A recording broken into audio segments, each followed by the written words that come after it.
Hello students, अपने इस video में हम क्लास +1 का रिलेटिव वेलोसिटी का टॉपिक कर रहे हैं। तो मेरे पास यहाँ दो वेलोसिटीज़ हैं, दो ऑब्जेक्ट्स जो V A and V B velocity से मूव कर रही हैं थीटा एंगल पे, यानी कि एक इस डायरेक्शन में जा रही है, एक इस डायरेक्शन में जा रही है। तो अब हम इनका रिलेटिव वेलोसिटी फाइंड आउट करेंगे। सो मैंने यहाँ कंसिडर कर लिया है ऑलरेडी। तो मैं सबसे पहले relative velocity of A with respect to B निकालेंगे। Relative velocity of one object with respect to another object निकालने का तरीका क्या है कि दूसरे को हम रेस्ट पोजीशन में लेके आते हैं। सो मैं इस डायग्राम को यहाँ मॉडिफाई करता हूँ। तो मेरे पास ये वेलोसिटी ए वेक्टर था और जो वेलोसिटी बी वेक्टर था उसको हम यहाँ अरेंज करते हैं सबसे पहले। तो इसे रोकने के लिए हम क्या करेंगे, इसके अपोजिट डायरेक्शन में, बिल्कुल अपोजिट डायरेक्शन में वी बी अप्लाई कर देंगे।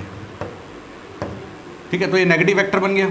ठीक है, तो इसके बीच में एंगल थीटा बना हुआ था फुल, यहाँ पे 180 है, तो ये एंगल कितना हो जाएगा 180 माइनस थीटा। तो अब हम इसका पैरेललोग्राम बना लेते हैं and this is the resultant. So ये रिजल्टेंट है relative velocity of A with respect to B. तो हम relative velocity of A with respect to B find out कर रहे हैं। ओके, तो वो डायग्राम समझ आ गया आपको। वी बी को मैंने रिवर्स कर दिया है। Okay, clear. क्योंकि रिलेटिव वेलोसिटी में एक ऑब्जेक्ट को हम रेस्ट पोजीशन में लाना जरूरी करना होता है। तो यहाँ वी बी को रेस्ट पोजीशन में लाने के लिए उतने ही माइनस डायरेक्शन में हमने वेलोसिटी अप्लाई की है। तो फॉर्मूला क्या है रिलेटिव वेलोसिटी निकालने का, V A B is equal to under root first vector का स्क्वायर यानी कि वी ए का स्क्वायर प्लस वी बी का स्क्वायर माइनस का स्क्वायर प्लस ही हो जाएगा, plus 2va V B cos 180 minus theta. Cos 180 minus theta यानी कि माइनस कॉस थीटा। तो velocity, relative velocity of A with respect to B का फॉर्मूला बन जाएगा V A square plus V B square minus 2va V B. This the relative velocity of A with respect to B. Clear. अब अगर हमें relative velocity of B with respect to A निकालना हो तो मैं ए को रोकूंगा। तो मैं इसका डायग्राम दोबारा बनाता हूँ। Now relative velocity of B with respect to A. And अगर डायरेक्शन निकालनी हो हमें रिजल्टेंट की, तो डायरेक्शन का आपको पता ही है हम कैसे निकालते हैं डायरेक्शन। इसमें हम टेंजेंट बीटा की बात करेंगे, ये अल्फा। तो वेक्टर का फॉर्मूला होता था हमारे पास बी साइन थीटा, यानी कि दूसरा vector V B sine theta. Angle कितना बना हुआ है 180 माइनस थीटा।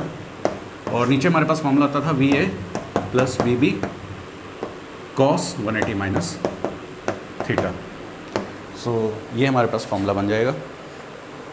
अब आपको पता है कि 180 माइनस थीटा तो सिंपल प्लस में ही आ जाएगा। V A cos 180 minus theta की वैल्यू माइनस कॉस थीटा, तो minus V B cos theta. तो ये हमारे पास डायरेक्शन आ गई रिलेटिव वेलोसिटी की। Now relative velocity of B with respect to A.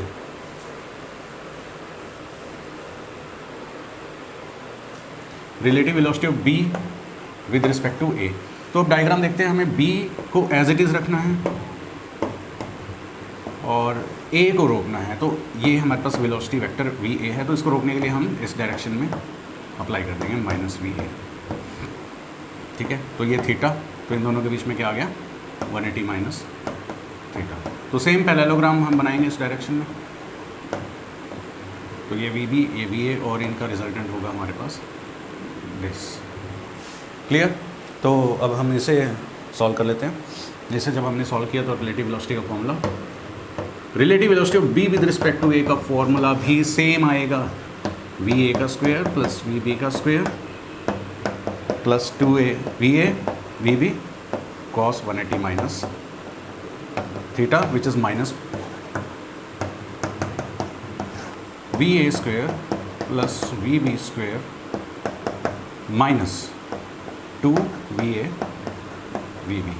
And इसकी डायरेक्शन भी सेम आएगी। ओके, सो क्लियर आपको ये डायग्राम और इसकी डेरिवेशन। ठीक है, तो इसी के ऊपर तो कुछ हम टॉपिक्स और करने वाले हैं, जैसे time to travel from one end to another end in a river boat problems. Clear.